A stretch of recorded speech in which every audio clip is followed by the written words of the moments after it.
أعوذ بالله من الشيطان الرجيم. بسم الله الرحمن الرحيم. يا أيها الإنسان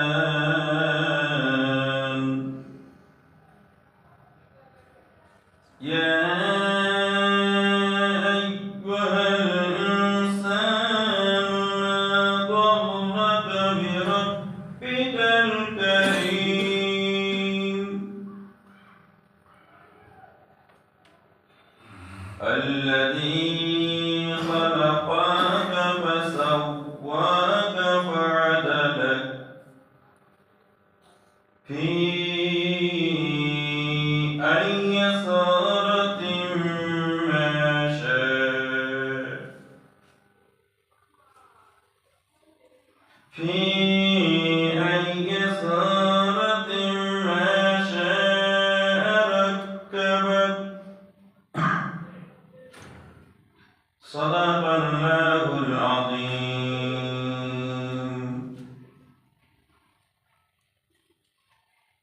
বিতাড়িত মূর্তি শয়তানের ওয়াসওয়াসা থেকে আল্লাহর কাছে পানাহ চাই। দয়াবান মেহেরবান আল্লাহর নামে।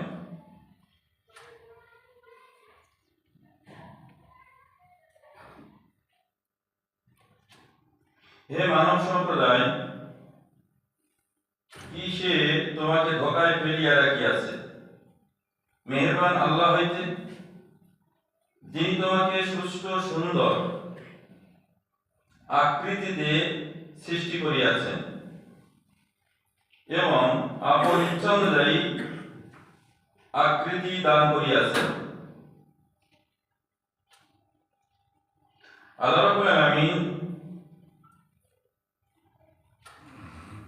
গোটা বিশ্ব মানবতাকে ডেকে বলছেন, ইয়া আইয়ুহাল ইনসান, হে মানব মণ্ডলী, কোন বস্তু তোমাকে আল্লাহর ইবাদত, আল্লাহর বান্দাগি, আল্লাহর দাসত্ব থেকে দূরে রেখেছে? যিনি তোমাকে সৃষ্টি করেছেন, তিনি যেমন চেয়েছেন তেমন সৃষ্টি করেছেন। তো সেই আল্লাহ রাব্বুল আলামিনের ইবাদত এবং বান্দিগি থেকে তোমাকে কোন বস্তু দূরে রাখলো, দূরে সরিয়ে দিল?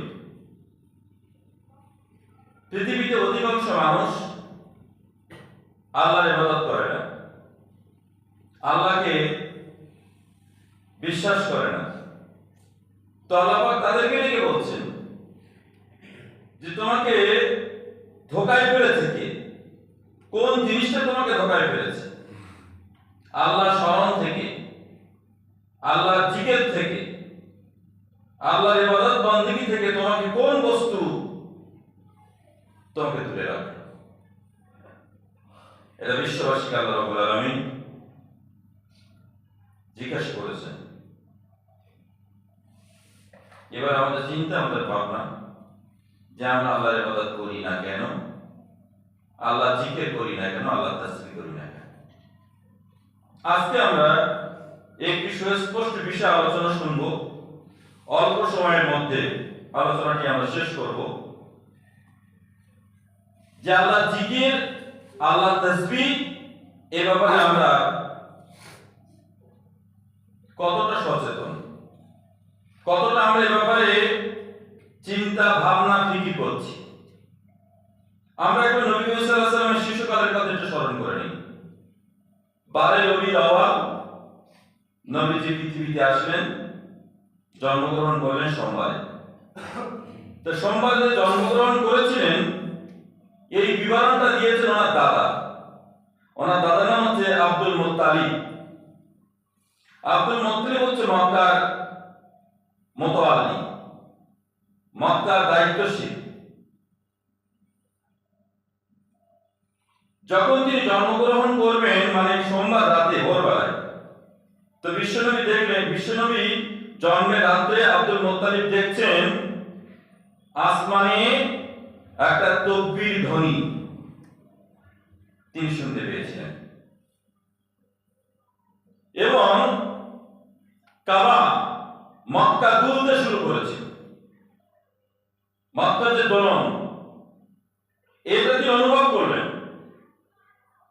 সমস্ত মূর্তিগুলি সেজদায় পড়ে গেল। সাফা এবং মারওয়া পাহাড় তো এখন ছোট, কিন্তু তখন বড় বড় দুটো পাহাড় ছিল। এই পাহাড় কাঁপতে শুরু করলো, কাঁপা অনুভব করলো। আমিনার বাড়িতে ওই সময়, ওই ভোর রাত্রে উড়ন্ত পাখি তিনি দেখতে পেলেন। আর কি দেখলেন? আলোকিত আলোকিত মেঘ আমিনার ঘরের চারিদিকে ঘোরাফেরা করতে লাগলো। আলোকিত একটা মেঘ। আমি এই দৃশ্য দেখে বেহুশ হয়ে গেলাম। কে বলছেন? আব্দুল মুত্তালিব, নবীজি দাদা বলছেন। আমি দেখে বেহুশ হয়ে গেলাম। তারপরে আমি ঘরের ভিতরের দিকে গেলাম, গিয়ে বাচ্চাকে দেখতে চাইলাম। তিনি নবী সাল্লাল্লাহু আলাইহি ওয়াসাল্লামকে দেখলেন।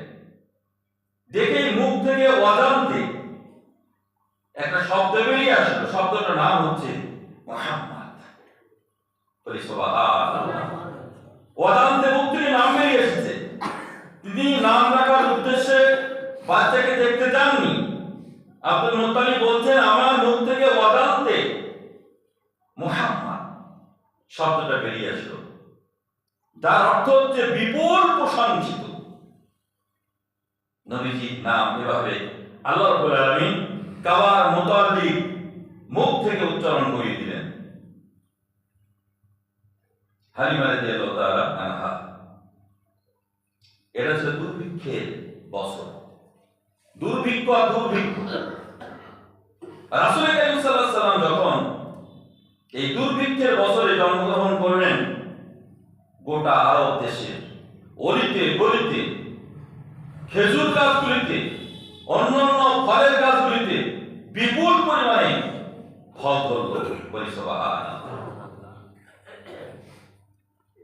হালিমার সন্তান ছিল সুহাইব। হালিমা নবী সাল্লাল্লাহু আলাইহি ওয়াসাল্লামকে নিয়ে গেলেন। নিয়ে যাওয়ার মতো পরিস্থিতি নেই, তারপরও নিয়ে গেলেন। খিদের কাতরে বেহুশ হয়ে হালিমা স্বপ্নে দেখছিলেন বিভিন্ন বর্ণনা, বিভিন্ন স্বপ্ন। বেহুশ হয়ে, পেটে খাবার নেই। বেহুশ হয়ে গেলে মানুষ নানা রকম স্বপ্ন দেখে। তো এরকম অবস্থা। তারপরে সকালবেলা তিনি বেরিয়েছেন বাড়ি থেকে। একটা গাধা পিঠে উঠে উঠলেন। তার স্বামী আর তিনি আসলেন নবীজি, দুর্বল গাধা, নবীজি আনতে। এরপরে আব্দুল মুত্তালিব কি বললেন? বেশি টাকা পয়সা পাওয়া যাবে। অনেক খোঁজাখুঁজি করেছেন ওরা। তখন বাচ্চা বাড়িতে হলে এটা অন্য কেউ নিয়ে লালন পালন করতো, কিছু টাকা পয়সা দিত। এটা আরবের একটা আভিজাত্য পদ্ধতি ছিল। আব্দুল মুত্তালিব বললেন, আমি কি বেশি কিছু দিতে পারবো না, এতিম বাচ্চা। কারণ যদি দয়া মায়া হয় নিয়ে যেতে পারে। কারণ দিতে লালন পালন করতে পারবে, দুধ খাওয়াতে হবে, লালন পালন করতে হবে। হালিমা নিয়ে গেলেন। সেখানে একটা সময় তিনি পার করলেন, ফিরে আসলেন। আবার মক্কায় ফিরে আসলেন। এসে খাদিজা রাদিয়াল্লাহু তাআলা আনহার বাড়িতে তিনি কাজ করতে লাগলেন। তার বাড়িতে ব্যবসা বাণিজ্য দেখভাল করতে লাগলেন। এই ব্যবসা বাণিজ্য যখন তিনি প্রথম বছরে শুরু করে দিলেন, মা খাদিজার সম্পদ দ্বিগুণ হয়ে গেল। সুবহানাল্লাহ। যা ছিল তার ডবল হয়ে গেল। এরপরে রাসূলের সঙ্গে যখন বিয়ে হলো, তখন আবু সুফিয়ান বলছে, খাদিজা তুমি এবার মরেছো, তোমার জীবনটাই তুমি বরবাদ করে ফেললে। একটা এতিম বালককে তুমি বিয়ে করলে, একটা এতিম ছেলেকে তুমি বিয়ে করলে। যার কেউ নেই, এতিম মানুষ, তুমি তাকে বিয়ে করছো। এভাবে তিরস্কার করতে লাগলেন নবী সাল্লাল্লাহু আলাইহি সাল্লামকে বিয়ে করার কারণে। রাসূল সাল্লাল্লাহু আলাইহি সাল্লামের এই কঠিন জীবনে মক্কা শরীফে তিনি 40 বছর এমনি জীবন কাটিয়েছেন, আর 13 বছর ইসলাম প্রচারের জীবনে কাটিয়েছেন। এই 13 বছর ইসলাম প্রচারের জীবনে আমরা আজকের যে অধ্যায়টা শুনবো সেটা হচ্ছে জিকির। জিকির মানে কি? বক্তব্যের শেষ পর্যায়ে বলবো। এই জিকির আল্লাহ পাক কোরআনে কারিমে এভাবে বলছেন, ফাযকুরুনি আযকুরুকুম ওয়াশকুরুলি ওয়া তাকফুরুন। ফাযকুরুনি, আমার জিকির করো, তাহলে আমি তোমাদের স্মরণ করব। আল্লাহর শুকর আদায় করো, আল্লাহর অকৃতজ্ঞ বান্দা হও না। এটা ঘোষণা করলেন। একজন সাহাবী বলছেন, ইয়া রাসূলুল্লাহ, আমাকে একটি আমল বলে দিন, আমাকে একটি আমল বলে দিন। তিনি বললেন, তুমি আল্লাহর জিকির করো, আল্লাহ জিকির করো। এই আল্লাহ জিকির করার জন্য রাসূল কারীম সাল্লাল্লাহু আলাইহি সাল্লাম তার সাহাবীদেরকে হুকুম করেছেন, আদেশ করেছেন আল্লাহ জিকির করলে কি হয়? বিশ্বনবী বললেন, যারা জিকির করবেন তার রূহটা জিন্দা হয়ে যাবে। যে জিকির করবে না, আল্লাহর স্মরণ যে করবে না, জিকির করবে না, তার দিলটা মুর্দা হয়ে যাবে। বিশ্বনবী বললেন, তোমরা জিকির করো, টাকা পয়সা মুদ্রা এর থেকে আল্লাহর জিকির হচ্ছে উত্তম। আপনি আল্লাহ জিকির করবেন আর টাকা পয়সা সঞ্চয় করবেন, কোনটার দাম বেশি হবে? রাসূলুল্লাহ বলেন, সম্পদ। এই সম্পদের থেকে আল্লাহর জিকির, এর মর্যাদা, এর দাম আল্লাহর কাছে বেশি হবে। বেশি বেশি করে তোমরা আল্লাহর জিকির করো, আল্লাহর তাসবিহ করো। কিয়ামতের দিন যারা জিকির করবেন, মতির মিম্বার তারা পাবেন, জিকির আমাদের সঙ্গে তারা থাকতে পারবেন। রাসূল সাল্লাল্লাহু আলাইহি ওয়াসাল্লাম বলেছেন, দুনিয়ায় যদি কেউ জিকির করে, সে যেন জান্নাতের বাগানের মধ্যে থাকে। এই জন্য বেশি বেশি করে জিকির ওয়ালাদের সঙ্গে আপনাকে থাকতে হবে। আযকুরু যিকরান কাসীরা, বেশি বেশি করে তোমরা জিকির করো, বেশি বেশি করে আল্লাহর স্মরণ করো। আজকের জিকির কোথায়? জীবনে আমরা কত টাকা সম্পদ সঞ্চয় করেছি, আর জিকির কতটুকু করেছি? ওজন করেন, অন্যের কাছে যেতে হবে না।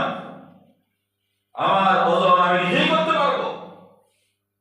কত টাকা সঞ্চয় করেছি, তার ব্যাংকে একটা হিসাব আছে, সম্পদের একটা হিসাব আছে।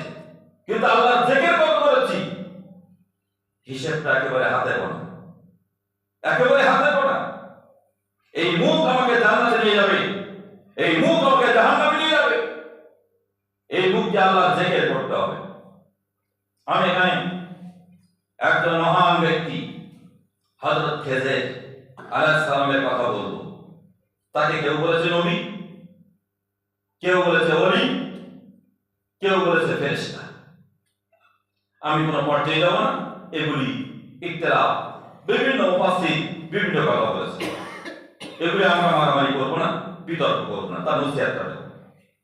হযরত খেজর আলাইহিস সালাম বললেন, আল্লাহর নবী বললেন, মওত তোমার হবে, কিন্তু মওত হওয়ার পর হবে কথা জানার পরে তুমি হাসো কেন? তুমি হাসো কেন? হাসা তো তোমার কখনো শোভা পায় না। যে লোকটা ইন্তেকাল করেছেন, ওই লোকটা হাসতে পারছে কি?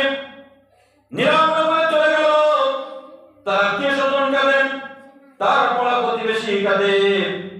মৃত্যু যখন হবে তখন কথা জানার পরেও তুমি কেন বেশি বেশি হাসো?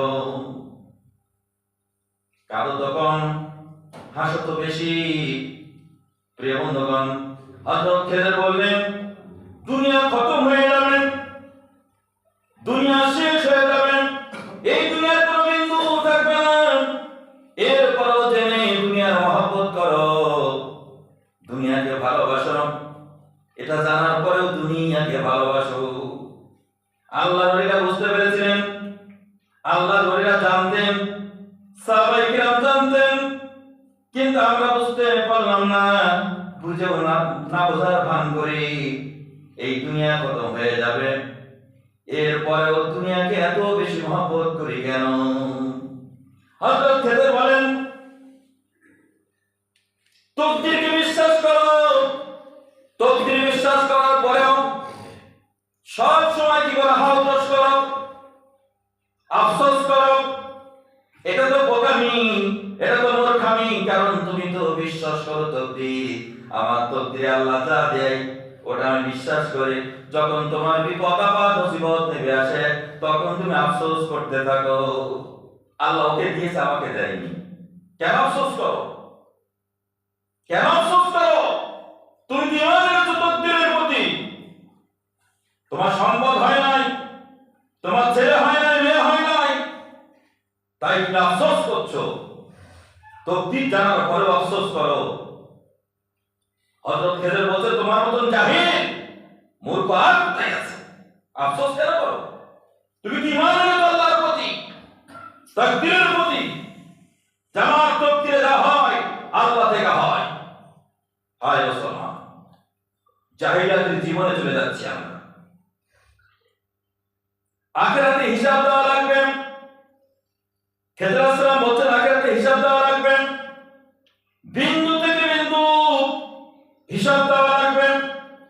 কিয়ামতের দিন আমরা ফেঁসে যাব, কারণ কিয়ামতে হিসাব দেওয়া লাগবে। এটা জানার পরেও সম্পদ সঞ্চয় করে রেখে যায় দুনিয়ার জীবনে। কোটি কোটি টাকার সম্পদ দুনিয়ায় রেখে যায়, মাল নষ্ট করি। কত মাল নষ্ট করেছি আমরা? প্রতিদিন যে জিনিসটা নষ্ট করি সেটা হচ্ছে পানি। বিশ্বনবী বলছেন, চলমান সমুদ্রে এক ফোঁটা পানি নষ্ট করো না। আমরা যা পানি নষ্ট করি, পানি হিসাব দেওয়া লাগবে। এই যে বাড়ি বাড়ি ট্যাপ ঢুকবে না, লোক পর্যাপ্ত পরিমাণ পানি নষ্ট করবে। পানি নষ্ট করলে কৈফিয়ত দেওয়া লাগবে, প্রতিটি বিন্দু বিন্দুর হিসাব দেওয়া লাগবে। আখিরাতের হিসাব হবে কথা জানি, জানার পরেও আমি খুব বুদ্ধিমান। নবীদের দিকে তাকান, আল্লাহ নবীদের দিকে তাকান, সিদ্দিক, সালেহীন, শহীদ, তাদের দিকে তাকান।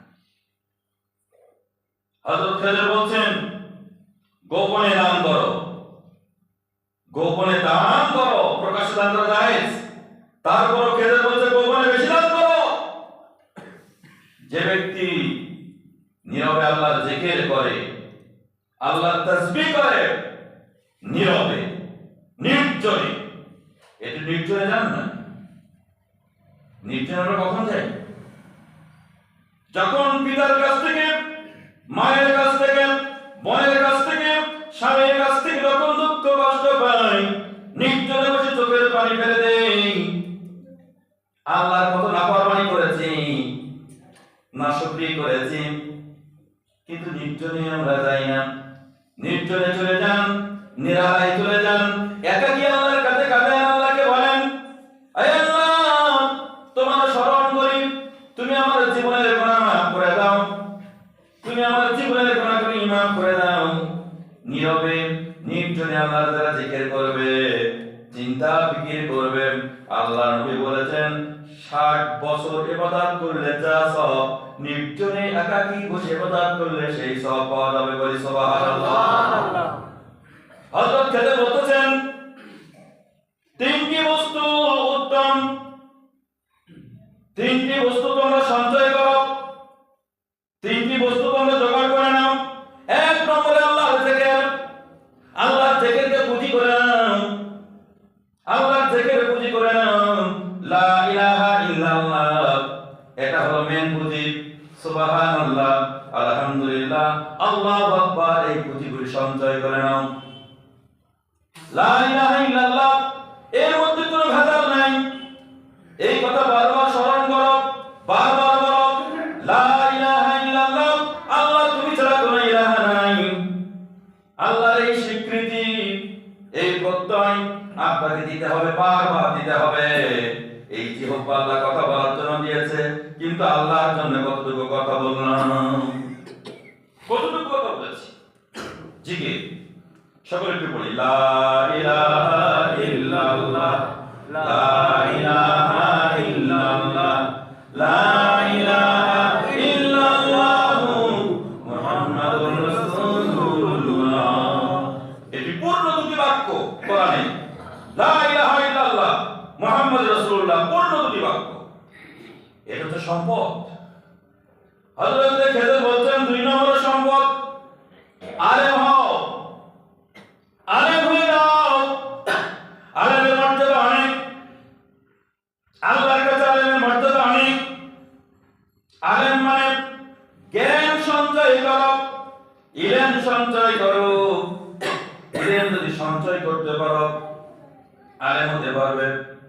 আলেম হতে গেলে আপনার মধ্যে একটা গুণ থাকতে হবে, ওই গুণটা হলো আল্লাহর ভয়। তখন আপনার মধ্যে পূর্ণ মাত্রায় আসবে, আপনি একজন পরিপূর্ণ আলেম হয়ে যাবেন। বলি সুবহানাল্লাহ। ইন্নামা ইয়াখশাল্লাহু মিন ইবাদিল উলামা। আল্লাহ বলেন, আমার বান্দাদের মধ্যে যারা নাকি আল্লাহকে ভয় করেন, ব্যাখ্যা এসেছে এটাই উলামা। আল্লাহর ভয় কলিজার মধ্যে রাখতে হবে, তাহলে আপনি উলামা সমাজের মধ্যে হতে পারবেন।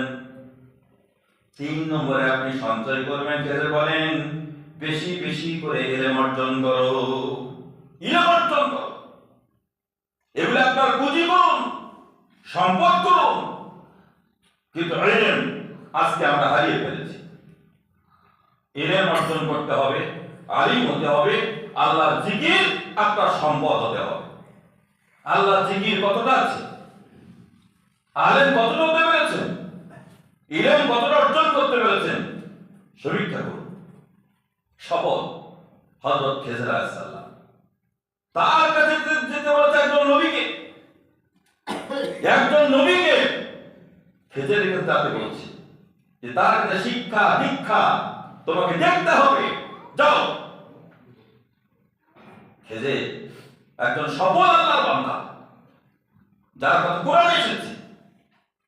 তিনি আমাদের নসিহত করেছেন। তিনি নসিহত করছেন, মানুষ 4টে কারণে বরবাদ হয়ে যায়, বরবাদ, ধ্বংস হয়ে যায় মানুষ। কিন্তু মানুষ সেগুলিকে বন্ধু করে। আহম্মদের সঙ্গে মোলাকাত করতে যাবেন না। কে বলছেন? হযরত খেজর বলছেন, আহম্মদ যারা, এর মোলাকাত করবেন না। এর মোলাকাত যখন আপনি করতে যাবেন, তখন আপনি ধ্বংস হয়ে যাবেন, বরবাদ হয়ে যাবেন। আহম্মদের সঙ্গে আপনি মোলাকাত কখনো করতে যাবেন না। এরপরে মেয়ে লোকের সঙ্গে বসবেন না, মেয়ে লোকের সঙ্গে বেশি ওঠা বসা করবেন না।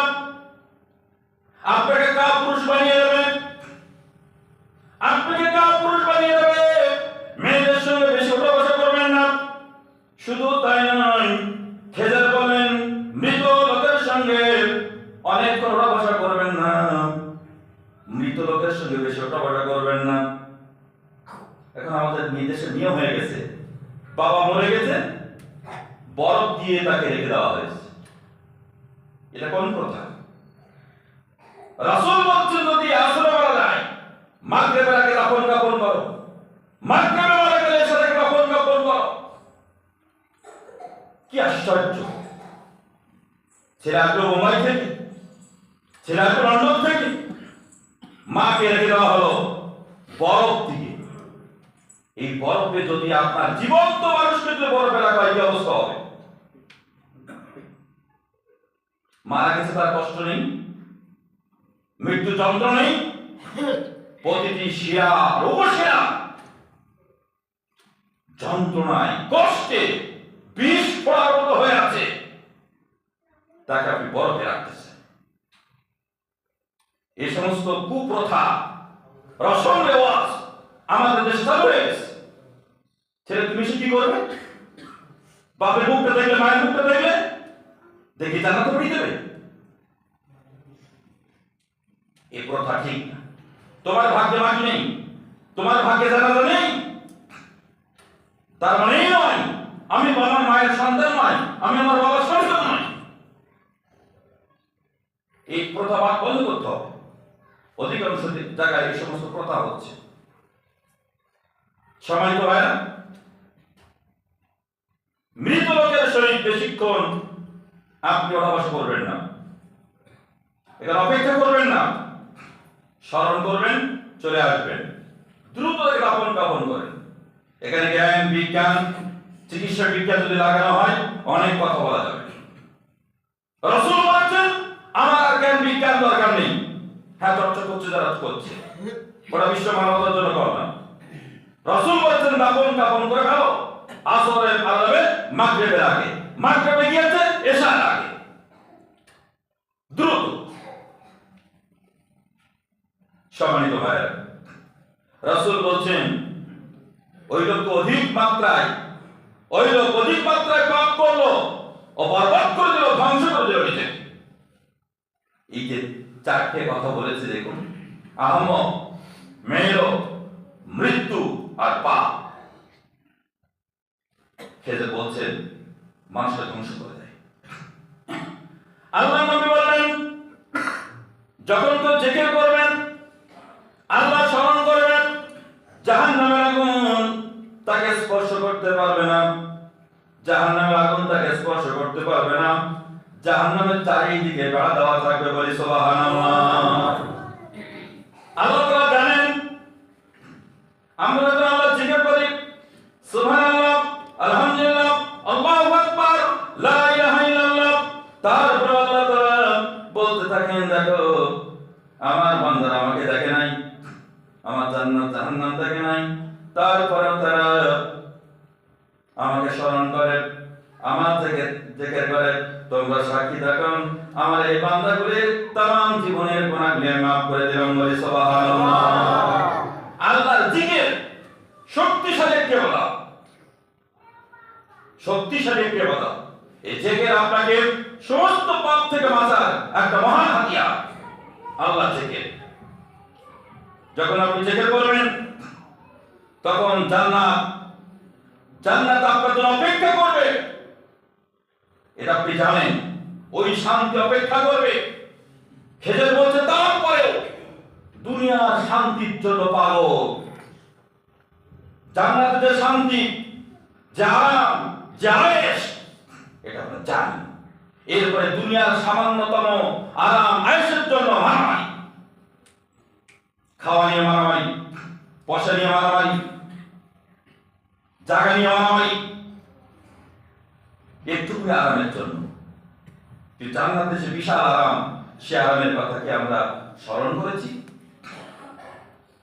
আসলে আল্লাহ নবী বললেন যখন কেউ জিকির করবে শয়তান তার থেকে দূরে চলে যাবে। যখন কেউ জিকির করবে তার দিল জিন্দা হবে। যখন কেউ জিকির করবে সে তার রূহের খোরাক দিল। যখন কেউ জিকির করবে দিলের মধ্যে গুনাহ করে করে কালো হয়ে গেছে, দাগ পড়ে গিয়েছে, এই মরিচা দূর করবে। জিকির যখন করবেন আপনার পাশে কেউ নেই, কিন্তু আল্লাহর ফেরেশতারা বসে আছে, তারাও জিকিরে শামিল হয়ে যাবে। আল্লাহ বলে যখন জিকির করবেন আল্লাহ 70 বার ডেকে বলবেন বান্দা কি চাও, আমি তোমার দরবারে হাজির আছি। বলি সুবহানাল্লাহ।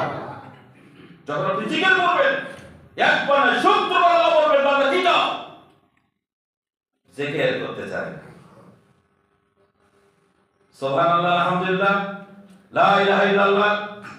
আমাদের যারা আকারী, যারা আল্লাহর ওলি, আমাদের জিকির শিখিয়েছে আর আমরা জিকির তুলে দিয়েছি। আমরা খুব বুদ্ধিমান। ওই এক জায়গায় বসে জিকির করা বেদাত, ও জিকির করলে গুনাহ হবে, ইত্যাদি ইত্যাদি করে জিকির তুলে দিয়েছে। জিকির তুলে দিয়ে আমাদের মাহফিলগুলি তো জিকির উঠে গেছে। জিকির উঠে এখন হাসাহাসি, যে বক্তা যত হাসাতে পারবে আর যার যত বেশি টাকার দাম টাকাওয়ালা হাদিয়াওয়ালা ওই বক্তা ভালো, আর হাসি দিবা ওই বক্তা ভালো। কি কৃষ্টি কালচারে আমরা পা দিয়েছি। আল্লাহর ওলিরা তারা জিকিরে বসিয়ে চোখের পানি ফেলে আমাদের গুনাহকে ক্ষয় করার ব্যবস্থা করতে জেগে উঠে গেছে। আল্লাহ নবী বললেন, জিকির করলে আল্লাহ শুকর করা হয়। জিকির যে করে ওই লোকটা দিনদার। দিলের ওষুধ হচ্ছে জিকির, নফসের ওষুধ হচ্ছে জিকির। শুধু তাই নয়, যখন আপনি জিকির করবেন তখন আল্লাহ রাব্বুল আলামিন গর্ব করে বলতে থাকেন, ওই জান্নাতের মধ্যে প্রবেশ করো আর জাহান্নামের চারিদিকে বেড়া দিয়ে দাও। ও আমার নাম জিকির করেছে, স্মরণ করেছে, বলি সুবহানাল্লাহ। লা ইলাহা ইল্লাল্লাহ, লা ইলাহা ইল্লাল্লাহ, লা ইলাহা ইল্লাল্লাহ মুহাম্মাদুর রাসূলুল্লাহ। জিকির তুলে দিয়েছে, কলমা পড়তে পারেন। মিলে নেন। এই প্রজন্মের আগের প্রজন্মে আল্লাহর ওলি আসতেন, ওলামা আসতেন, বসতেন, 2 ঘন্টা 5 ঘন্টা থাকতেন, লা ইলাহা ইল্লাল্লাহ বল। ছোট হুজুর পীর রাহমাতুল্লাহ আলাইহি তার দরবারে এক নিয়ম করেছিলেন, এখানে আরবিতে সই করো। দেখেন, কোরআনের আয়াত শিক্ষার ব্যবস্থা করে আমার দরবারে আসবে, আরবিতে সই করো। আরবি সই শেখাতে। আজকে আমরা অতীতের সেই সোনালী যুগ ভুলে গেছি, সোনালী সমাজ ভুলে যাচ্ছি আমরা। যে আমাদের হাতিয়ার, কলেমাতে হাতিয়ার, কলেমার পতাকা উড়বে, সেই কলেমা জানি। বিশ্বনবী বলছেন, যখন তোমরা জিকির করবে ফেরেশতারা তোমাদের সঙ্গে শামিল হয়ে বলবে, আল্লাহ এই বান্দাগুলোকে ক্ষমা করে দাও, মাফ করে দাও, বলি সুবহানাল্লাহ। জিকির যখন করবেন লাভ কি হবে? বেহুদা কাজ থেকে দূরে থাকতে পারবেন, পরনিন্দা পরচর্চা থেকে দূরে থাকতে পারবেন। সর্বশেষ জিকিরের ফায়দা তাবুতুল নসিবতির দিনাতে সূর্য যখন মাথার কাছে আসবে তখন কোনো ছায়া থাকবে না, তখন আর সিরাজিনে আপনি অবস্থান পাবেন। ভাইরা আমার, ঘরে বসে জিকির করুন, নামাজের পরে জিকির করুন, জিকিরের তালিম তরবিয়াত করুন, কারণ আর সিরাজিনে সাহেব পেতে গেলে আল্লাহর স্মরণ করা লাগবে। লাইলা মজনু লাইলার জন্য পাগল হয়ে গেল, দৌড়াচ্ছে, এটা লেখা আছে, দৌড়াচ্ছে। এক নামাজীর সামনে দিয়ে নামাজি খপ করে মজনুর হাত ধরেছে, মজনু তুমি কোথাও যাও? আমি তো নামাজ পড়ি, আমি তো নামাজ পড়তেছি, কোথায় তোমার সামনে দিয়ে? মজনু বলছে, আমি কিছুই দেখতে পাচ্ছি না, আমার চোখের সামনে শুধু লাইলা লাইলা আর লাইলা। একজন মহিলার প্রেমে পাগল। আর মুসলমান আল্লাহু আকবার নামাজ পড়তেছে, পাশে কার কোয়ারেকা করে গুনতেছে। এই নামাজের হালাত, এই নামাজের বর্ণনা। নামাজ যখন আপনি পড়তে আসবেন তখন আপনি আল্লাহর প্রেমে পাগল হতে হবে, রাসূলের প্রেমে পাগল হতে হবে। নামাজ পড়তে আসছি লোকের ভুল ধরার জন্য আসতেছি, আপনি আল্লাহর পাগলে আল্লাহর প্রেমে ডুবে যাবেন। চোখের সামনে থাকবে আপনার আল্লাহ, কাবা, মক্কা, মদিনা, রাসূল, আখিরাত, জান্নাত, জাহান্নাম। সেখানে গিয়ে কি করতেছে এই সব আমি মনে করব। চলুন এজন্য তরবিয়াত নিতে হবে, অনুশীলন নিতে হবে। জিকিরের সর্বশেষ যে অর্থ বলবো সেগুলি এখন। জিকির কত অর্থ হচ্ছে কোরআন, জিকিরের অর্থ হচ্ছে কোরআন, জিকিরের অর্থ হচ্ছে আল্লাহর ওহী, জিকিরের অর্থ হচ্ছে উপদেশ নসিহত, জিকিরের অর্থ হচ্ছে আপনার খুতবা বক্তৃতা, আর জিকিরের অর্থ হচ্ছে স্মরণ। একা একা বসে যে আল্লাহ আল্লাহু আল্লাহ লা ইলাহা ইল্লাল্লাহ, এই যে স্মরণ, এটা জিকির। তাহলে জিকিরের আমি ছোট বানাই বললাম, এক জায়গায় ঢোকালে হবে না। জিকিরের অর্থ হচ্ছে কোরআন কারিমা, জিকিরের অর্থ হচ্ছে আল্লাহর ওহী, জিকিরের অর্থ হচ্ছে উপদেশ নসিহত, জিকিরের অর্থ হচ্ছে সালাত নামাজ, জিকিরের অর্থ হচ্ছে স্মরণ, আল্লাহর স্মরণ। সম্মানিত ভাইরা, এই জিকিরের ব্যাপারে আমাদের